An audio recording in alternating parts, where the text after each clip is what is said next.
आदाब दोस्तों, मैं हूं आपका मेजबान नदीम अकरम और आप देख रहे हैं पल पल न्यूज।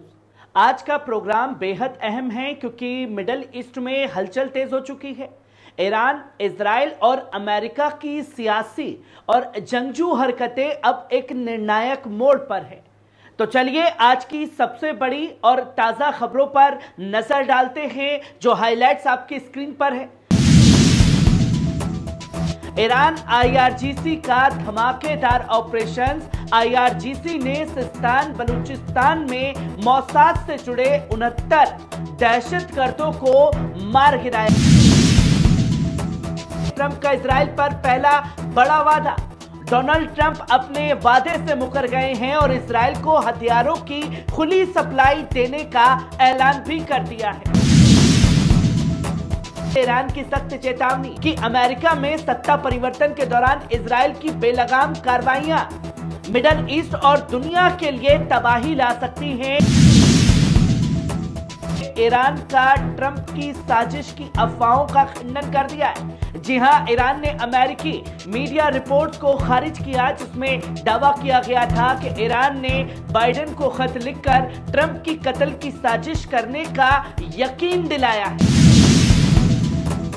जो कि आप पहली खबर अपनी स्क्रीन पर खासतौर पर देख सकते हैं, जहां ईरानी आईआरजीसी का बड़ा ऑपरेशन।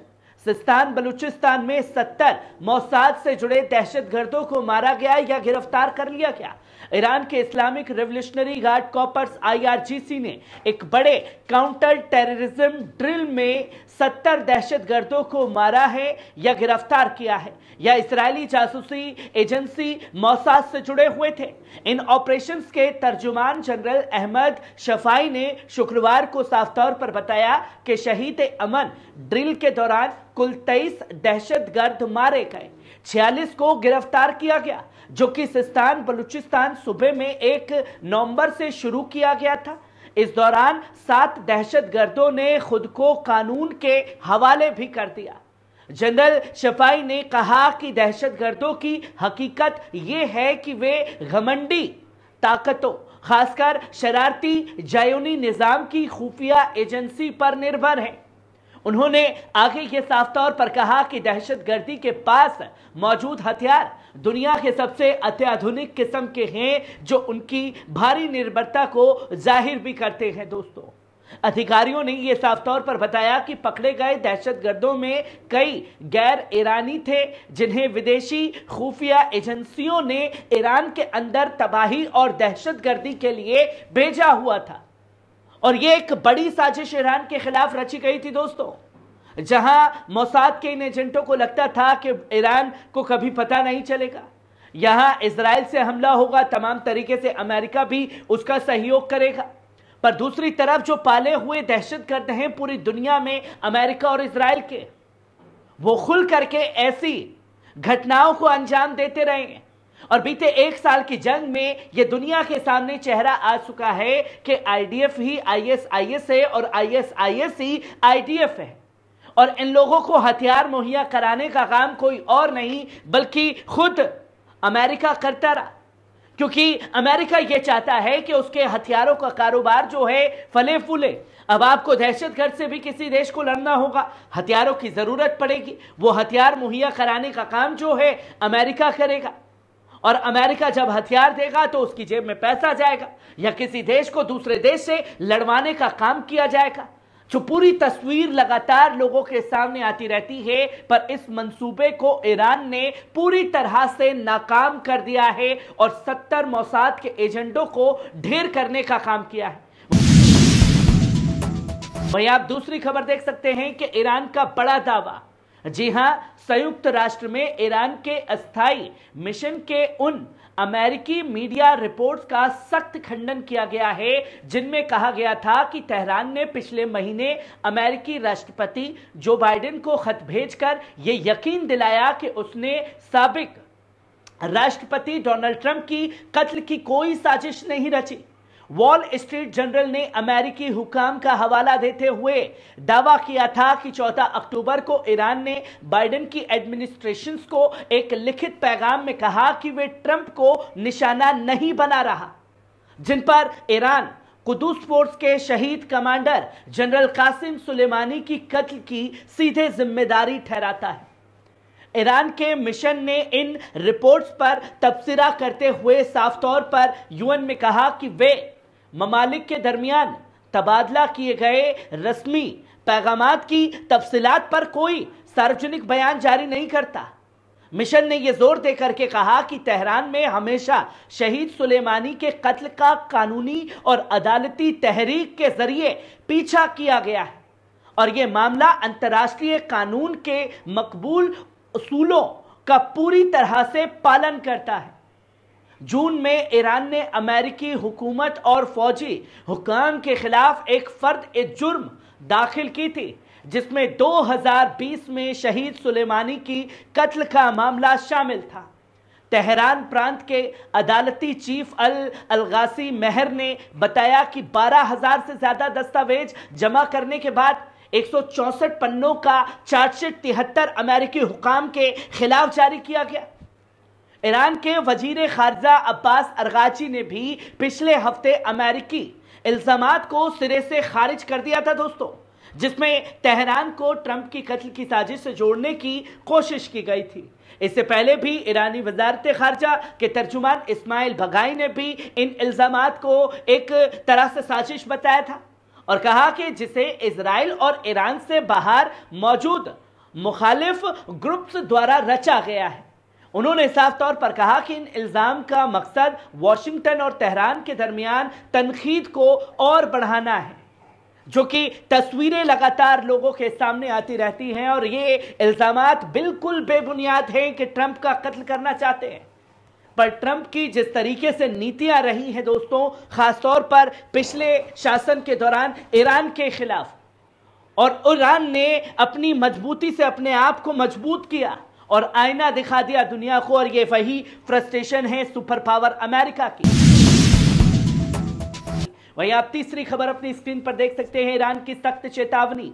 जी हां, अमेरिकी सत्ता परिवर्तन के दौरान इजराइल के बेलगाम हमले दुनिया भर में तबाही का सबब बन सकते हैं। मिशन ने इजराइल पर इल्जाम लगाया कि वे इलाके में एक बड़ी जंग छेड़ने पर तुला हुआ है। ईरान ने इस बात की आगाह किया है कि अगर ट्रांजिशन पीरियड में इजरायली हरकतों पर लगाम नहीं लगाई गई तो इसके नतीजे मिडल ईस्ट ही नहीं बल्कि पूरी दुनिया के लिए तबाही ला सकते हैं। ईरान के मिशन ने कहा कि जायोनी कब्जे के खिलाफ बढ़ती नफरत पिछले 75 सालों के फिलिस्तीनियों पर जारी जुल्म का एक नतीजा है। खासकर ऑपरेशन अल अक्सा फ्लड के बाद गजा में इजराइल के लीडरों की जंग का दायरा बढ़ाने और अमेरिका को सीधे तौर पर इसमें खींचने की कोशिशें मौजूदा सियासी माहौल का फायदा उठाने की एक बड़ी रणनीति है। ईरान ने साफ तौर पर चेतावनी देते हुए कहा कि इजरायली प्रधानमंत्री बेंजामिन नेतन्याहू और उनकी हुकूमत मौजूदा अमेरिकी सियासी हालात का फायदा उठाकर एक नई बुहरान पैदा करने की साजिश कर रहे हैं।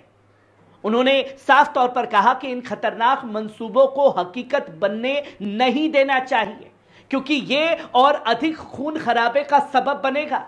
ईरानी मिशन ने साफ तौर पर कहा कि अब नेतन्याहू और उनकी जंगजू और मुजरिम हुकूमत को सजा नहीं दी जाती, इलाके में अमन वापस नहीं आ सकता, और उन्होंने ये भी कहा कि नेतन्याहू को हटाया जाना अब बेहद जरूरी हो चुका है। यह पूरे मिडल ईस्ट को बर्बाद कर देने पर तुला हुआ है बेंजामिन नेतन्याहू, जो कि साफ लहजे में कह दिया गया कि बेंजामिन नेतन्याहू को उसकी सजा मिलेगी, उसे किसी भी कीमत पर बख्शा नहीं जा सकता।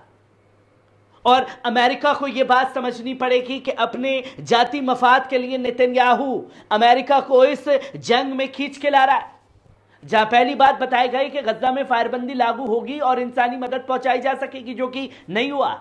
लेबनान पर जारी जंग खत्म होगी और यूनिफिल फोर्स का मिशन और यूएन का प्रस्ताव 1701 पूरी तरह लागू होगा, जो कि नहीं हुआ। तीसरी बात रखी गई कि लाल सागर और खलीज अदन में सलामती और अमन वापस आ जाएगा। ईरान ने वॉशिंगटन को आगाह करते हुए कहा कि नेतन्याहू को काबू में लाना अमेरिकी हुकूमत की सियासी साख को बचा सकता है और जंग पर खर्च हो रहे अरबों डॉलर को आवाम की सेहत, तालीम और तरक्की के लिए इस्तेमाल किया जा सकेगा, जो कि चीजें लोगों के सामने हैं। वहीं आप चौथी खबर अपनी स्क्रीन पर देख सकते हैं कि इजराइल को हथियारों की खुली सप्लाई, गजा में कत्लेआम और वेस्ट बैंक पर कब्जे की तैयारी। इजराइल के चैनल 12 के मुताबिक डोनाल्ड ट्रंप ने अपने पहले दिन के लिए इजराइल से एक बड़ा वादा किया है। मेरी टर्म के पहले ही दिन मैं इजराइल को हथियार और जंग का सामान भेजने पर लगी सभी पाबंदियां और ताखीर खत्म कर दूंगा। अपने बयान से पलट गया है डोनाल्ड ट्रंप। ट्रंप का यह वादा साफ दिखाता है कि वे अपने इरादों पर कायम हैं। उनका मंसूबा है कि नेतन्याहू को हथियार की पूरी मदद दी जाए ताकि गजा में कत्लेआम और नस्ली सफाया जारी रहे और वेस्ट बैंक पर कब्जा किया जा सके और वेस्ट बैंक को इजराइल घोषित किया जा सके। इसके अलावा ट्रंप मिडल ईस्ट में अमेरिकी फौजी सामान की भारी तैनाती करेंगे ताकि ईरान को रोका जा सके और वे इजराइल के कत्लेआम को बंद कराने के लिए मजबूर ना करें। इस सूरत हाल में ईरान के पास सिर्फ दो ही रास्ते हैं, या तो सख्त फैसले ले और इजराइल के जुल्म को रोके या फिर फिलिस्तीनी आवाम का खून बहता हुआ देखता रहे। तो दोस्तों, आज की बड़ी खबरों का विश्लेषण खासतौर पर यही खत्म होता है। मिडल ईस्ट में हालात तेजी से बदल रहे हैं और आने वाले दिनों में और भी महत्वपूर्ण घटनाएं जो हैं देखने को मिल सकती हैं। आपकी राय हमारे लिए मायने रखती है। क्या ईरान का बड़ा ऑपरेशन मिडल ईस्ट की सियासत को बदल सकता है? क्या डोनाल्ड ट्रंप का इजराइल के लिए समर्थन जंग की आग को और भड़का सकता है? हमें कमेंट सेक्शन में अपनी राय जरूर बताएं। अगर आपको हमारा ये प्रोग्राम पसंद आया हो तो चैनल को लाइक करें, शेयर करें, सब्सक्राइब करें और वीडियो को ज्यादा से ज्यादा लोगों तक पहुंचाएं ताकि आप लेटेस्ट अपडेट से जुड़े रहें। शुक्रिया।